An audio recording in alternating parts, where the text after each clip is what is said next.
Radio Funglode presenta Seguridad y Defensa Hoy.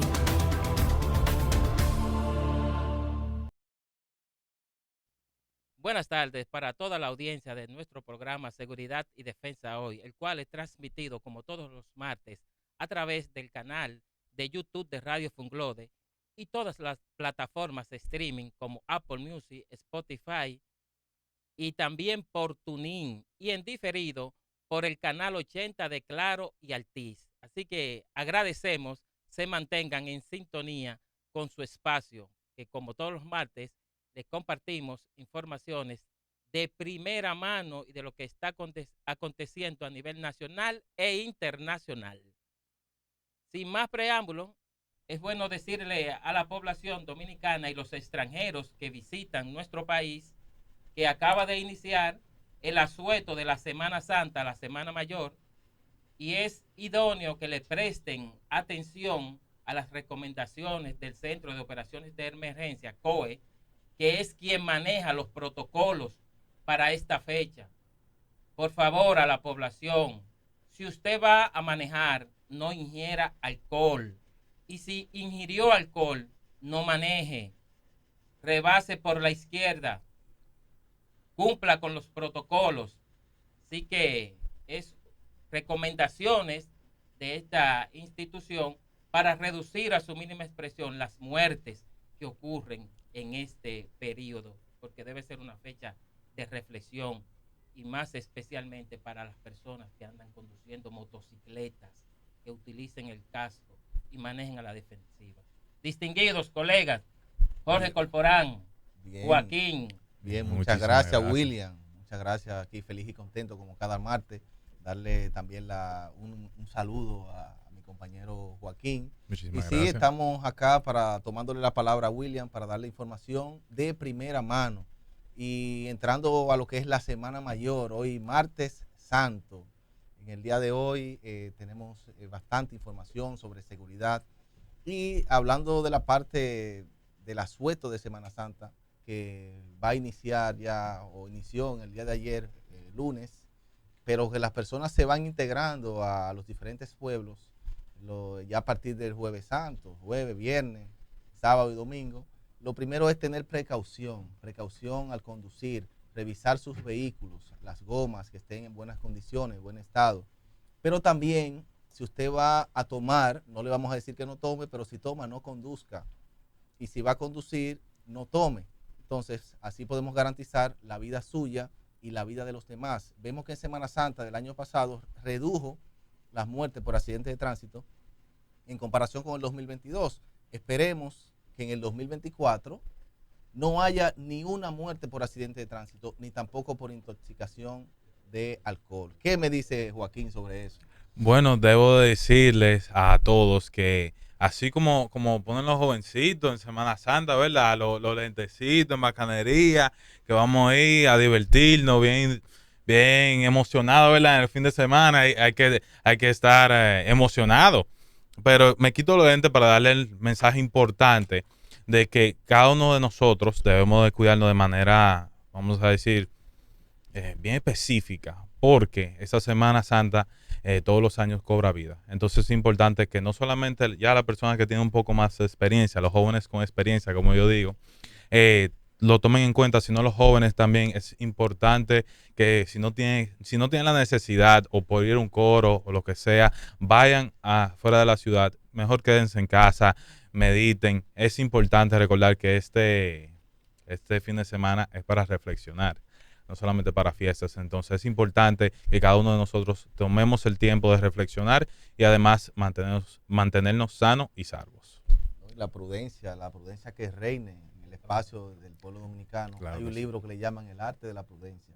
Vamos a aprovechar para leer ese libro y nosotros aplicarlo, señores, porque la prudencia Bien es lo que importante. nos va a ayudar a nosotros, como dominicanos, a reducir esas muertes que cada año se están contabilizando.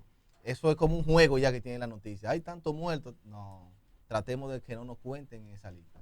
Y para concluir ya con el tópico con relación a la Semana Santa, es bueno resaltar que hay 250 balnearios que el COE prohibió que sean Clausurado. utilizados, lo clausuró, claro, gracias, correcto, por la población, para evitar entonces inconvenientes. Le cedo el paso para que se le dé lectura a lo que son las efemérides. Bueno, y un día como hoy, Día Mundial de la Prevención del Cáncer de Cuello de Uterino, y también Día Mundial del Clima, en ocasión de ese calentamiento global que está azotando.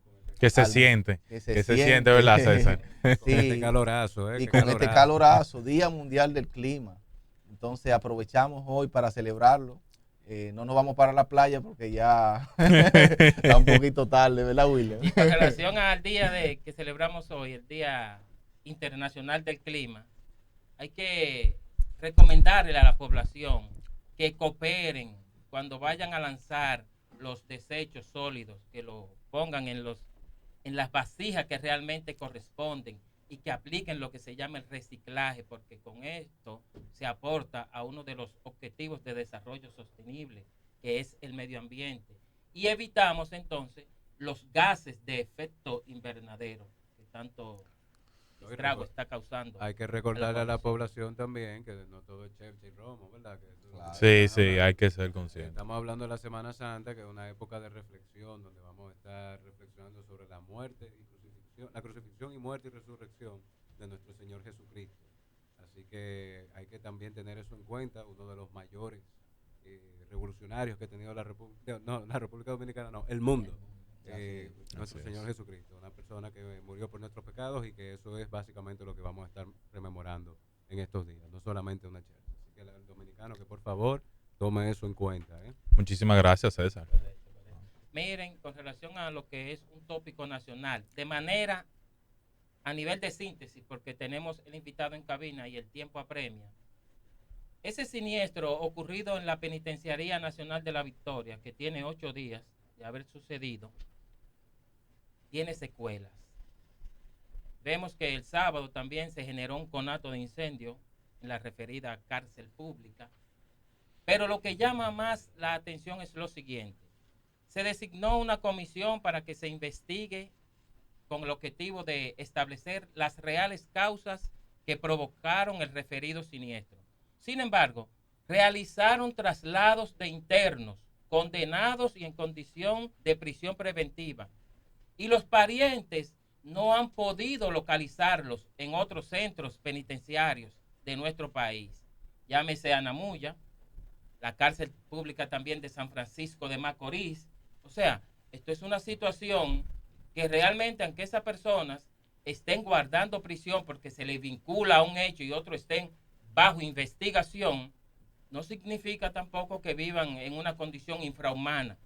La cárcel de la Victoria, su estructura es para 4,000 internos y hay más de 40,000. Wow. Según informaciones, no son 13 las personas que murieron producto del siniestro. Se habla de más de 100. Y otra cosa que nos llama poderosamente la atención es que los internos, cuando ingresan allí, aunque no tengan el documento, la cédula de identidad y electoral, se les llena una ficha para control. Entonces, ¿cómo es que el sistema penitenciario de nuestro país a estos momentos no tiene los internos que fueron trasladados identificados, y más aún los 13 que ellos dijeron que perdieron la vida, porque de esos 13 solamente han identificado 3? ¿Qué le parece a ustedes, distinguidos colegas? Bueno, es muy lamentable lo que está Muy pasando lamentable. en la cárcel de la Victoria. Una cárcel en total hacinamiento, inhumana, señores. Lo que está pasando ahí, lo que se ve en la cárcel de la Victoria, yo que la he visitado como abogado, es algo que es inhumano en las condiciones de que viven las personas en ese espacio. Porque nosotros comprendemos que son personas que están mucho privados de libertad por ciertos delitos que han cometido, pero eso no quiere decir que no se le dé un trato digno. Claro, seres Y humanos. eso me dice que el nuevo modelo penitenciario está fallando. El Estado le está fallando a la sociedad. No es que nosotros vamos a poner la cárcel como un resort, pero por lo menos en condiciones humanas, una alimentación por lo menos de vida, un espacio donde se pueda dormir, no cómodo, pero que no esté en condiciones que Condiciones por lo una menos. persona entra ahí sana y se enferma. Claro que sí. Entonces, el Estado dominicano, esos préstamos que está tomando vamos a dedicarlo a hacer una cárcel para eliminar esa cárcel de La Victoria, esa cárcel también del 15 de Asua, que son las dos cárceles que menos condiciones tienen. No tienen ningún tipo de condición para estar, para usted recibir a una persona. Claro. Ya que no estamos en una política preventiva para que reducir la cantidad de presos o de personas privadas de libertad, ya que el Estado no tiene una política pública sobre la prevención para que la persona a través de educación pueda reintegrarse a la sociedad o pueda no, que es el no punto de la delinquir. presión. Entonces, por lo menos vamos a crear las condiciones para que esos privados de libertad tengan unas condiciones lo más humanos posible. Distinguido Joaquín. Bueno, hay que decir la verdad que cada ser humano, sin importar el crimen que haga, sigue siendo un ser humano. Y es penoso ver las condiciones y a pesar de este accidente, las condiciones generales que siempre están en la Romana, digo, no en la Romana, en la Victoria. Y he conocido de varios casos que a mí mismo me da pena y le hacen actividades, vamos a decirle una cena navideña o algo parecido, para cubrir todo lo que hacen durante el año, que realmente no le dan esa importancia a un ser humano, porque sin importar el delito que sea, claro, hay unos más graves que otros, deben de darle por lo menos esa atención primaria a un ser humano. Esa es mi opinión. Bien, en el día de hoy, aparte de los comentarios que hemos estado haciendo, tenemos un plato fuerte. Y es que tenemos con nosotros un invitado de lujo. Tenemos al señor Arismendi Díaz Santana, economista y experto en seguridad social. Vamos a recibir con un fuerte aplauso Claro. aquí en cabina a Arismendi. ¿Cómo se siente? Gracias. Muy bien, gracias por la invitación y comparto los comentarios de advertencia a la población para que celebremos una Semana Santa de recogimiento, de reflexión, de distensión y, por qué no, de alguna compartición personal y familiar, pero siempre en orden, cumpliendo con la ley y respetando a los demás. Así es. Bueno, Arismendi, ya que vamos a hablar sobre el tema de seguridad social en la República Dominicana, vemos que tenemos una ley que rige lo que es la seguridad social y desde mi punto de vista, y usted como experto, ¿piensa que esa ley debe de tener alguna modificación? ¿O la ley está compacta y se adapta a lo que es los intereses de la República Dominicana? La ley 87-01 específicamente. Sí, la ley 87-01 que creó el Sistema Dominicano de Seguridad Social ya cumple 22 años de haber sido promulgada y de haber puesto en circulación. Hay que tomar en consideración en este caso dos grandes niveles, el que se refiere a salud y el que se refiere a pensiones. Porque la ley, para los amigos que nos están viendo y escuchando, cubre tres seguros. El seguro familiar de salud, que su nombre lo indica, pero que abarca a la familia, no solo al trabajador. El seguro de vejez, discapacidad y sobrevivencia, mejor conocido como el de pensiones. Y además el seguro de riesgos laborales, que incluye accidentes de trabajo y enfermedades profesionales. Entonces, en cuanto a la pregunta tuya, en relación a la parte del seguro familiar de salud, yo que fui el diseñador del sistema de seguridad social por mi preparación y mi formación en ese campo, más el redactor principal de la ley de seguridad social, puedo señalar que en el campo de la salud no es necesario una modificación de la ley de seguridad social, por una sencilla razón. El 97% de los disgustos que tiene la población, que los tiene, y que es justo que lo exprese y que se tome en consideración, no provienen de la ley, sino por un lado de la mala aplicación y por otro lado del no cumplimiento de las reformas que la ley establece. Para poner un ejemplo del mal cumplimiento, por ejemplo, la ley solamente establece un copago. En el artículo 130 es el único artículo que contempla un copago, que es cuando tú vas a un médico, ese médico te prescribe una medicina y tú vas a una farmacia y el 30% del costo de esa farmacia, tú tienes que pagarlo. El 70% lo aporta el sistema de seguridad social. Es el único. Después, todo lo que existe en este momento, que te cobra un diferencial el médico, que en los análisis de laboratorio, que en los rayos X, que en los estudios especiales, etcétera, etcétera, que en el internamiento, que en la cirugía, todo eso está fuera de la ley y puede ser eliminado en cualquier momento sin modificar la ley con una simple resolución del Consejo Nacional de Seguridad Social. Eso es para poner un ejemplo. En el otro lado, la ley establece la atención primaria, o sea, un primer nivel de atención. ¿Qué quiere decir eso? Que la ley persigue el aprovechamiento racional de los recursos. ¿Y qué quiere decir eso? Que si tú tienes simplemente una gripe, tú no tienes que ir donde un médico especialista para que te atienda ese asunto, porque eso le saldría muy caro al sistema, al país y a tu familia. Pero, sin embargo, aquí en República Dominicana todavía cualquier persona, por cualquier fiebre o quítame esta paja, como dicen en el pueblo, va directamente donde un especialista y eso implica un gasto que desequilibra el sistema. Pero además de eso, la atención primaria está llamada a prolongar los años de vida saludable. ¿Por qué? Porque los especialistas médicos dicen, y eso está comprobado, que cerca del 35% de la población dominicana adulta sufre de diabetes o de hipertensión y no sabe que sufre de ese problema. Eso sería una política de prevención. Exactamente, eso es lo que llaman atención primaria, que implica que te hacen un examen a ti y ver en qué condiciones tú estás. Puede ser que tú estés en óptimas condiciones, puede ser que tú estés en buenas condiciones, pero que se advierte que hay, quizá por herencia o por lo que fuere, una propensión a tener un problema cardíaco. Entonces, con tiempo, comienzan a tratarte para que ese problema o no llegue o llegue muy tarde. ¿Me explico? Eso es lo que le llaman prolongar los años de vida saludable. Entonces, en materia de salud, no son necesarios los cambios. Ahora, en pensiones sí. Y ahorita, cuando ustedes quieran, podemos hablar de ese tema. En la parte de pensiones. Sí. Ok, vamos a hacerlo entonces por partes. Sí, pero tenemos unas preguntas acá que también nos hacen parte de los amigos televidentes.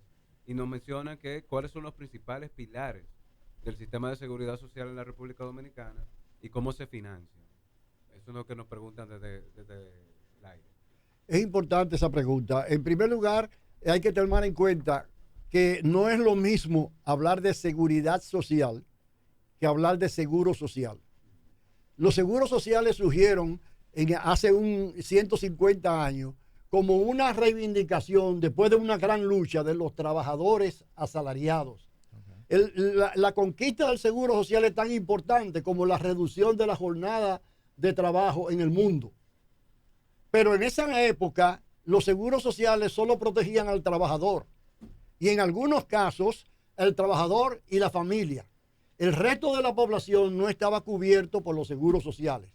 Entonces, luego de la Declaración Universal de los Derechos Humanos en el 1948, es que se pasa del seguro social a la seguridad social, convirtiendo la seguridad social en un derecho humano, independientemente de la condición del individuo y de la situación económica y de salud.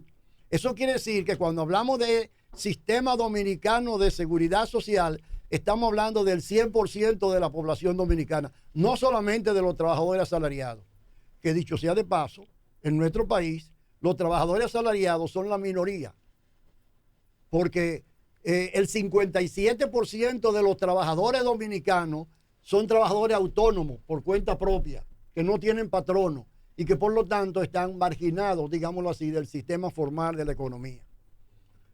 En consecuencia, si la ley de seguridad social es universal y hay diferentes estratos sociales, tiene que haber diferentes formas de financiamiento. Una forma es la tradicional, en donde el asalariado, junto con su patrono, aportan una parte proporcional, el asalariado un 30%, el patrono un 70%, y con eso se financia el derecho a la salud. Y también de pensiones, pero ese es otro tema que vamos a tratar más adelante. Bueno, vamos a tomar una cortita pausa. Este tema está bien interesante, pero lo vamos a continuar después de esta pausa.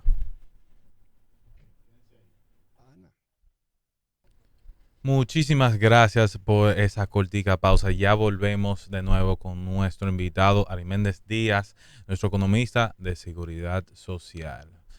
William, la Muchas pregunta. gracias por la oportunidad. Distinguido invitado, Arismendi Díaz. La ley 8701, en su artículo 53, establece los diferentes modos de las pensiones.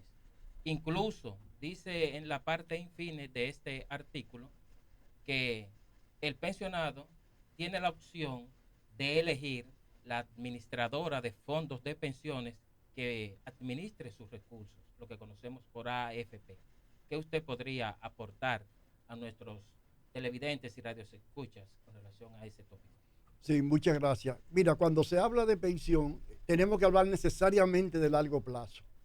Es como si estuviésemos sembrando una semilla, esperando que eso sea un fruto, que ese fruto crezca suficientemente y que después al final comience a dar los resultados que esperamos del mismo. Entonces, cuando al momento en que la población llega al envejecimiento y que ya no tiene suficiente fuerza o energía para seguir trabajando, ahí se le presenta, de acuerdo a la ley 87-01, dos caminos. Uno que es el de retiro programado, y esto quizá puede parecer un poquito complejo para la población que nos está escuchando. Retiro programado, que es mediante el cual usted contrata una compañía de seguro y esa compañía de seguro le garantiza una pensión de por vida a cambio de que usted le entregue todos los fondos que usted ha generado en su cuenta personal. Esa es una opción que nosotros no recomendamos porque normalmente hay mucha trampa de parte de las compañías de seguros para beneficiarse de la misma. Por ejemplo, si tú vas y quieres hacer un contrato con esa compañía, por ejemplo, puede ser que te diga que tú vas a vivir 90 años. Entonces te divide el fondo entre 90 años, pero si tú solamente vives 80 años, entonces esos 10 años se lo gana la compañía. Oh. ¿Está claro? ¿No me la asunto? Sí, sí. Bueno, la otra forma es la forma tradicional, mediante el cual yo tengo un dinero, ese dinero se divide entre los años realmente de expectativa que yo tenga y se me va dando mensualmente una cantidad de dinero y eso se va reajustando anualmente. Cuando se acaba ese dinero, yo soy a quien usa totalmente esos recursos y por lo tanto ahí no hay problema. Ahí nadie te engaña ni hay posibilidad de equivocación. Es importante señalar, ya que tú estás hablando de ese artículo, que la ley de seguridad social basada en la capitalización individual tiene una característica muy diferente a la de reparto. En el sistema de reparto tú puedes tener toda la cantidad de dinero que aportaste y sin embargo el reparto no te devuelve ni un solo centavo. Ni un solo centavo te devuelve. Y aquí hay muchísimos ejemplos de gente que se está quejando, por ejemplo, de que trabajó 20 años y le faltan 2 años para tener derecho a una pensión y no se la dan porque no cumple, pero tampoco le devuelven el dinero. Claro. En el caso de la capitalización individual es al revés. El trabajador siempre tiene derecho a su fondo porque está a nombre de él. Por ejemplo, si una persona tiene, por poner así, 2 millones de pesos en su cuenta y esa persona entra en la etapa de retiro, esos 2 millones se le van descontando la parte correspondiente cada mes, etcétera, etcétera, etcétera. ¿Verdad? Pero vamos a suponer que esa persona fallezca. Hay esos 2 millones de pesos ahí. En el reparto, esos millones se queda el Estado con ellos. En la capitalización individual, no. Ahí entra entonces lo que le llaman la pensión de sobrevivencia. Si ese pensionado fallecido tiene un cónyuge, ese monto pasa a ser una pensión para el cónyuge, hombre o mujer. Generalmente la mujer es la que se beneficia. Y los trámites burocráticos que se dan para recuperar ese dinero. Eso se ha ido mejorando un poquito. De eso vamos a hablar un poquito más adelante. Pero si, por ejemplo, ese trabajador que acaba de fallecer y que todavía le quedan 2 millones de pesos, gente hipotético, en su cuenta y no está casado, ni tiene ningún cónyuge reconocido porque no tiene que estar casado necesariamente, y los hijos son mayores de edad y ya no son estudiantes, ese fondo no se pierde, se convierte en una herencia. Entonces se distribuye entre los herederos legalmente. Ahí es que viene lo que tú estás señalando. La ley anteriormente había una disposición que decía que si por ejemplo una persona iba a heredar una cantidad de dinero, tenía que llevar un certificado, digamos, de la DGI, diciendo que ya pagó los impuestos correspondientes a un dinero que todavía no ha recibido. Entonces eso era una trampa y una traba que dificultaba considerablemente eso. Ya afortunadamente ese problema se resolvió y en consecuencia los herederos ahora legales de ese afiliado fallecido tienen más facilidad de tener acceso a esos recursos. La superintendencia está tratando ahora de que esos procesos sean digitales, de que una persona, por ejemplo, en Jimaní o en Barahona, no tenga que venir aquí a la capital a hacer una diligencia sabiendo que va a tener que hacer 8 o 10 diligencias para poder recuperar ese dinero, sino que pueda comenzar esos trámites desde allá, si conoce un poquito de computadora o se busca el auxilio de alguien allá de la DIDA, digamos allá en Barahona, y entonces comenzar a llenar los papeles, a llenar los requisitos, a presentar las evidencias correspondientes para poder tener derecho a esa pensión. Hay un grupo de personas que a raíz de la pandemia ha estado abogando por el 30% del dinero que se le devuelva de la AFP. ¿Considera usted que es prudente que la AFP le devuelva el 30% a todas las personas? De ninguna manera. De ninguna manera, porque en primer lugar, ese es un fondo para el retiro. Número uno. Número dos, ¿en qué se diferencia un fondo para el retiro de la cuenta de ahorro que tú tienes? En que la cuenta de ahorro que tú tienes solo aporta tú, ¿verdad? Y tú puedes sacar en cualquier momento para celebrar los 15 de Florita, como dice la poesía, ¿no verdad? Sin embargo, en la cuenta para el retiro, aporta tú y aporta tu empleador, número uno. Y número dos, solo puedes sacar, entre comillas, cuando tú cumplas la edad que dice la ley. Mira, yo hice un cálculo actuarial y financiero en el momento en que estaban planteando eso. Si se le hubiese entregado a la población ese 30% de que hablábamos, al final, cuando esa persona se retire, iba a recibir una pensión un 20% menor. O sea, dicho de otra manera, hay que decir una cosa que no hemos dicho todavía por la corto del programa. Las pensiones aquí van a ser insuficientes y por eso es que yo propongo que se haga una modificación de la parte de la ley que tiene que ver con pensiones. Pero vamos a suponer que tú estás previsto a tener un 40% de pensión, que no es suficiente para tú retirarte con dignidad. Si se hubieran entregado ese 30%, tú hubieras recibido no un 40%, sino un 20%. Entonces tú hubieras sido mucho más pobre todavía. Y además la pregunta del billón, ¿y qué tú crees que hubiera hecho la gente si le entrega ese dinero? Comprarse carro. ¿Tú crees que aquí no hubieran faltaban televisores, radio, fiestas, propaganda? Ya a esta altura juego no existiera nada. Y permítame poner un ejemplo final. Cuando yo estaba haciendo la ley, muchos amigos míos, incluso funcionarios importantes de empresas importantes, tú sabes que aquí las grandes empresas tenían ya planes de pensiones. Y había gente que en ese entonces, estamos hablando del 1999, 2000, tenían 6, 7 y 8 millones de pesos. Y entonces me preguntaron, Arismendi, ¿qué hago con esto? Digo, bueno, ese dinero, cógelo. Y cuando se cree el sistema, cuando comienza a funcionar el sistema, que te lo deposites en esa cuenta, para que eso siga incrementando. La gran mayoría no lo hizo y hoy no tiene un solo centavo de eso. Aún siendo clase media y gente con educación universitaria. Porque el dominicano tiene una visión de muy corto plazo para cualquier cosa. O sea que si ese 30% se hubiera entregado, no existiría nada más que el recuerdo.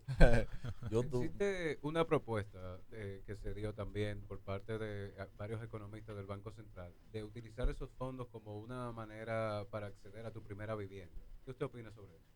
Eso es una posibilidad que hay que analizarla. En algunos países eso es importante. Y es importante, fíjate por qué. Porque lo que más pesa a la hora de tú jubilarte es el costo de la vivienda. De hecho, para una familia normal, para ustedes, por ejemplo, del presupuesto familiar mensual, más o menos el 30 o el 35% está dedicado o a una hipoteca para una vivienda futura propia o a pagar un alquiler. Eso quiere decir que si una persona llega a los 60, 65 años y se retira y tiene una vivienda, sus posibilidades de tener una pensión digna son mucho mayores que si no tuviera una vivienda. Eso es independiente de que si tú tienes... Mira, hay países, por ejemplo, como Canadá. En Canadá viven mis 3 hijos. En Canadá hay una política muy clara. Y en otros países, que el Estado te financia, te ayuda de una manera extraordinaria a que tú tengas la primera casa. No 2 casas, ni 3 casas, ni 4 casas. La primera casa. En primer lugar, aporta el Estado un dinero y en segundo lugar te da un préstamo bien blando. ¿Por qué? Porque los estados modernos lo que quieren es que la población viva en mejores condiciones y una forma de eso es que tenga su propia casa. Interesante. Bueno, mi pregunta particular viene siendo un poco diferente. Como joven, usualmente no nos preocupamos por lo que vamos a hacer en términos de pensión o qué vamos a dejar para, los años que vienen, ¿verdad? Como joven, ¿qué usted me recomienda, no solamente a mí, sino a los televidentes y los radiodientes que nos escuchan? ¿Qué usted nos recomienda a nosotros o cómo deberíamos aplicar ese sistema de pensión o cómo deberíamos mirarlo y qué acciones deberíamos tomar para llevar a cabo una jubilación digna? Esa es una excelente pregunta. Mira, una de las cosas que plantea la Ley de Seguridad Social y que no se ha aplicado y que no hay que modificar la ley para hacerlo, es que en el artículo 6 dice que el Ministerio de Educación, la Secretaría de Educación en ese entonces, que hoy es el Ministerio, debía elaborar unos módulos educativos sobre seguridad social como un derecho humano para incluirlo en los sistemas educativos desde la niñez hasta los niveles más altos de educación. Porque uno de los problemas que tienen nuestros países es que no se le da información ni orientación a la población, ni desde la niñez, ni siquiera desde la adultez, de lo que significan los desafíos de la vejez. Entonces, ahora mismo hay un problema en el mundo entero. Oye bien, en el mundo entero, quiero subrayarlo, porque ninguna de las pensiones que se están entregando, ni siquiera en las naciones más ricas, son suficientes para garantizar una pensión digna. Wow. ¿Y por qué? Porque la sociedad ha ido avanzando enormemente en aumentar la esperanza de vida. Yo le voy a poner un ejemplo. Cuando el Seguro Social Dominicano se aprobó en el 1948, la esperanza de vida eran 48 años. ¿Cómo? Y hoy son 75 años. Entonces, mire todo lo que ha aumentado y cuánto nosotros estamos contribuyendo más para eso. O sea que cada vez queremos aportar menos y vivir más. Y ustedes saben que no hay que ser muy inteligente para darse cuenta que eso no cuadra. En consecuencia, lo que debiera tener el Estado dominicano, y sobre todo a través del sistema educativo, es una educación de responsabilidad del ciudadano y de la ciudadana para asumir los retos del futuro. En todos los países desarrollados hay un sistema ahora de incentivo para el ahorro individual, aparte del ahorro del retiro, y ese incentivo está exento de impuestos. ¿Por qué? Porque se entiende que con lo que le va a dar el Estado no va a ser suficiente para que esa persona viva dignamente. Cuando usted respondió la primera pregunta que le formuló nuestro colega Jorge Corporán, usted dijo que no es necesario que se modifique la ley 87-01. En salud. En la base de salud. Excelente. Entonces, ¿qué resulta? Vemos aquí diferentes grupos que manejan una agenda y también legisladores que se propone una modificación de la referida de ley porque ellos entienden que está antigua, que es ambigua, es obsoleta para los que vivimos en este momento. Entonces yo entiendo que existe un gran dilema. ¿Cuál es el rol que usted continuará jugando ante esas pretensiones?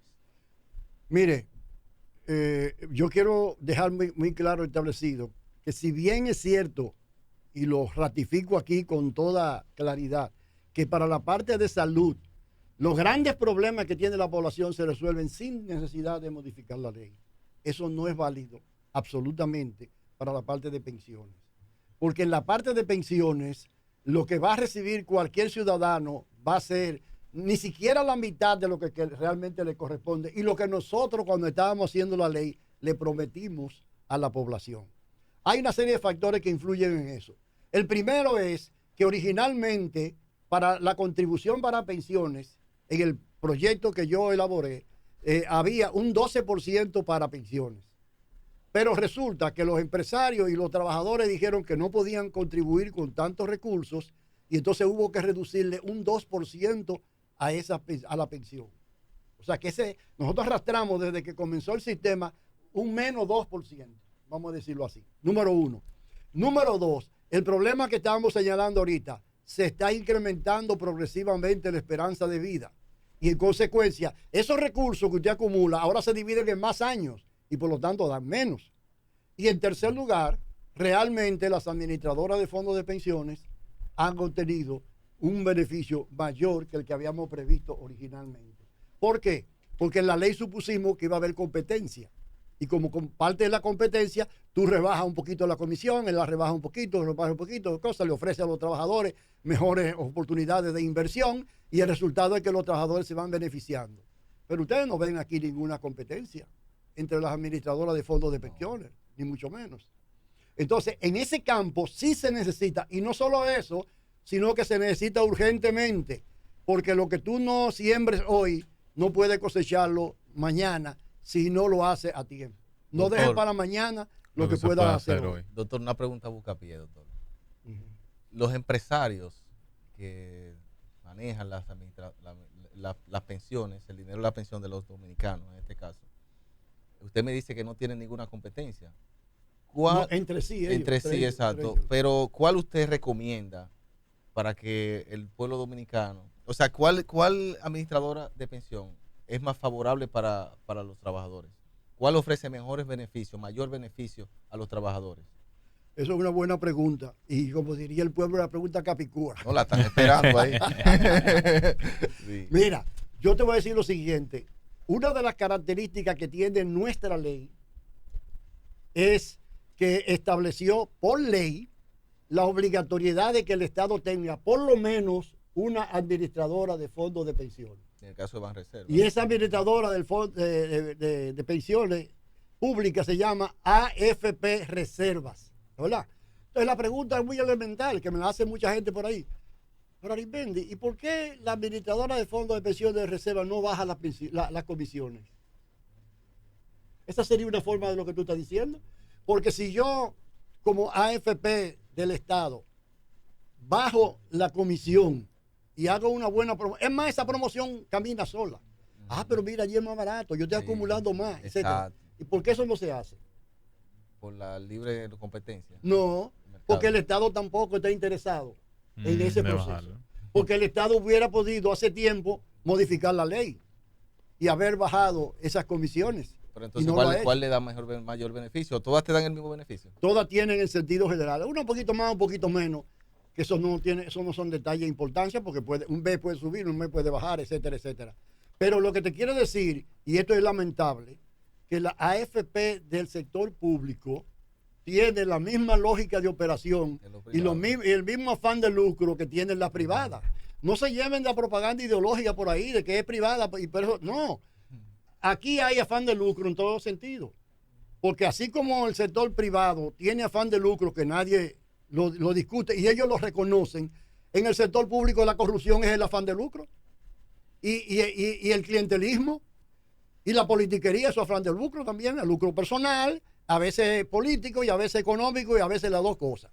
De modo que no podemos venir aquí, digo, no estoy diciendo por ustedes, sino por la discusión, de que no, que lo público es puro y que lo privado. No, aquí no.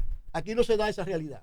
Y la mejor demostración es que en sentido general, la población dominicana prefiere a las administradoras de riesgos de salud privada y prefiere a las clínicas privadas, por un lado, y prefiere a las administradoras de fondos de pensiones privadas, por otro lado, más que las públicas. Claro.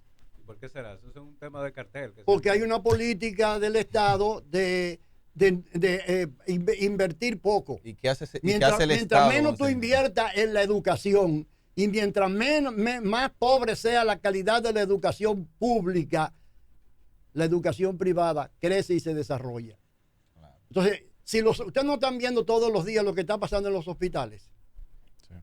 Entonces, mientras la gente vea que ese es el espectáculo, que no hay posible de solución, que si te resuelven un problema te falta el otro, etcétera, etcétera, y cosas, y que después te mandan al sector privado a que tú compres radiografía, que compres análisis de laboratorio, compres sangre, etcétera, para resolver el problema. Así es. Entonces la gente dice, bueno, mejor voy al sector privado. Pero ¿qué hace esa aseguradora del Estado con el dinero del pueblo dominicano, de los trabajadores? ¿En qué lo invierten? La aseguradora. Sí. Bueno, vamos a suponer, si es una AFP, la AFP pública también paga impuestos, porque es una empresa. Es una empresa. Como paga impuestos el Banco de Reserva. ¿Tú entiendes cómo es? Ahora, quien no paga impuestos es, por ejemplo, el SENASA. Pues ya eso se considera una función social que es típicamente del Estado. Pero lo que funciona como empresa están obligados a pagar impuestos. Y déjame decirte quién paga impuestos. Las administradoras de riesgo de salud privadas pagan impuestos. Las administradoras de riesgo de salud pública no pagan impuestos. Pero el fondo de pensión, el dinero que le entra, el fondo de pensión, el dinero que le entra a esa aseguradora, ¿qué hacen ellos con ese dinero? Ellos están obligados por ley a invertirlo en menos de 24 horas. Oye bien. Interesante. A mí me llega, y eso es muy, muy importante, nosotros le explicamos mucho durante las vistas públicas. Vamos a suponer que yo soy una AFP y me llegan 5 millones de pesos. Entonces yo tengo que tomar ese dinero hoy y al otro día invertirlo en algún instrumento financiero que ya la ley y los reglamentos han aprobado. Entonces al otro día yo traigo ese dinero y me entregan unos certificados. No es así, ya yo no tengo dinero en la mano. No es como la gente piensa que la gente puede salir por ahí, dice a Miami, con el dinero del trabajador. No, yo lo que tengo yo certificado, número 1. Y número 2, antes de 24 horas yo tengo que entregárselo al Banco Central para que lo resguarde ahí. O sea que a los 48 horas ya yo como AFP no tengo nada tuyo, nada más que asiento contable. ¿Me explico? Por esa razón es perfectamente posible, no ha ocurrido, pero es perfectamente posible que una AFP quiebre y que sin embargo tus recursos no sean afectados. Porque son dos contabilidades totalmente diferentes. Entonces hay una gran contradicción con lo que establece la ley en el artículo 53, que cada ciudadano tiene libre albedrío para seleccionar la AFP que él entienda, con lo que realmente se hace en la práctica. ¿Qué hacer para solucionarlo? Porque entonces dice que quien rige el sistema dominicano de seguridad social es por protocolos. Uno de ellos es el de la TCS, que es el de la Tesorería de la Seguridad Social. ¿Qué usted podría decir? Bueno, mira, yo no alcanzo a entender la parte sustancial de tu observación, pero yo te puedo decir que si tú mañana comienzas a trabajar en una empresa, tú tienes el derecho antes de los 30 días de decir, yo quiero que sea la AFP fulana de tal la que coja boletino. Y tu patrón está obligado a poner ahí en tu inscripción que esa es la que tú quieres. Y además tú tienes después un año para decidir, ¿me conviene quedarme aquí o no me conviene quedar aquí? Bueno, eso es lo que dice la ley y eso es lo que generalmente se hace. Pero tú sabes que en este país, en todas las cosas, el que hizo la ley hace la trampa. Sí. Después aparece un ¿dónde yo escuchaba eso? Que le dice, mira, yo tengo aquí una que es mucho mejor que la tuya. ¿Qué es lo que pasa? Pero yo quiero que eso quede claro, de que eso no es un problema de la ley, sino un problema de la ilegalidad de los dominicanos. Sí. Por ahí fue que yo le formulé, ese fue el enfoque, la contrariedad de lo que establece la ley en el artículo y en la práctica se hace otra cosa. William, que somos los piratas del Caribe en el siglo XXI. Bueno, Arismendi, excelente conversatorio, de Ya, verdad. Pasó rápido el tiempo, No, ¿verdad? vamos a invitarlo, vamos a abrirle la invitación para otro programa, porque el tiempo, usted sabe que es un poquito corto, pero queda formalmente abierta la invitación para cuando, esta es su casa, Seguridad y Defensa hoy es su casa para cuando usted quiera venir. Ahora, un mensaje al pueblo dominicano que lo está viendo, que lo está escuchando en estos momentos, ¿qué usted tiene que decirle sobre la seguridad social a toda la población dominicana? Bueno, yo quiero decirles que aunque sean jóvenes como ustedes, la seguridad social fue un salto histórico en la República Dominicana, porque lo que teníamos era un segurito social ridículo que no protegía prácticamente a nadie, ni siquiera si tú eras afiliado al IDCS, ni siquiera tu mujer estaba protegida, a menos que ella fuera trabajadora, mucho menos los hijos. Ahora tú te vas a encontrar con que, fíjate que el seguro es familiar de salud, toda tu familia entra, todo lo que son familias directas que la ley establece, número 1. Número 2, antes el seguro social lo que tenía era un 7% de la población. Hoy es el 100% de la población. Hoy la muchacha que hace café aquí y que limpia, que es conserje, tiene en materia de salud los mismos derechos que tiene el más alto ejecutivo de esta empresa. Esos son avances que son importantes. Ahora, yo soy quizás el más inconforme con relación a lo que hemos logrado, porque yo digo que la seguridad social todavía está a medio talle, como dice el pueblo, que todavía falta una mitad del recorrido para llegar donde el pueblo dominicano se merece estar en materia de tratamiento y de protección, con la característica de que esa mitad que falta es la más importante, porque son las reformas. Nosotros no vamos a llegar a ninguna parte, amigo, entre a internet para que usted lo vea, si no hay atención primaria, si el sistema de la red de servicios de salud no está dividida según niveles de atención, para que los que tienen gripe vayan al barrio, cerca del barrio y compren. La seguridad social tiene que hacer lo mismo que está haciendo la farmacia. Las farmacias están en todos los barrios. ¿Y por qué la atención primaria no puede estar en todos los barrios también? Como debería. O sea, dicho de otra manera, señores, hemos dado un salto cualitativo importante con relación a lo que teníamos, pero todavía nos falta mucho con relación a lo que merecemos. Bien, no, muchas gracias y agradecer al público que nos estuvo sintonizando. Nos vemos en otro episodio más de tu programa Seguridad y Defensa Hoy. Muchas gracias.